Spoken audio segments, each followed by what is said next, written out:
পুৱতি তৰা ধাৰাবাহিকখনৰ আজি নিশা আহিবলগীয়া এপিছডৰ প্ৰম' মুকলি হৈছে। আজিৰ প্ৰমৰ প্ৰথম ভাগত আমি দেখিবলৈ পাইছোঁ পমে কৈ আছিল, আমি যদি ভগৱানক প্ৰাৰ্থনা কৰোঁ ভগৱানে চাগে জিউবাক ঘূৰাই দিব ন। তাৰপিছত আমি প্ৰমত দেখিবলৈ পাইছোঁ ৰত্নই কৈ আছিল, আপুনি তাইক ভাল নাপায় বুলি মই জানো, কিন্তু তাইতো আপোনাক বহুত ভাল পায়।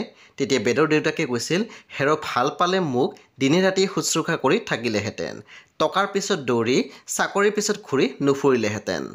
তাৰপিছত আমি প্ৰমত দেখিবলৈ পাইছোঁ জোনালীয়ে কৈ আছিল, মই কৈছোঁ নহয় আপোনাৰ সন্তান এটাই আৰু সেইটো হৈছে পম। তেতিয়া বিভূতি ফুকনে মাত দিছিল, পম মোৰ সন্তান নহয়। এই কথাখিনি শুনি প্ৰজ্ঞা আচৰিত হৈ চাই আছিল। সেই বন্ধু বান্ধৱীসকল আজি নিশা 9 বজাত ৰং টিভিত আহিবলগীয়া পুৱতি তৰা ধাৰাবাহিকখন খুবেই বেছি ইণ্টাৰেষ্টিং হ'বলৈ গৈ আছে। সেয়ে আপোনালোকে চাবলৈ একেবাৰে নাপাহৰিব। পৰৱৰ্তী আপডেটৰ বাবে আপোনালোকে মোৰ চেনেলটো ছাবস্ক্ৰাইব কৰি কাষত থকা বেল আইকন টিপি দিবলৈ একেবাৰে নাপাহৰিব। আৰু প্লিজ আপোনালোকে মোৰ ভিডিঅ' এটা লাইক কৰি দিব।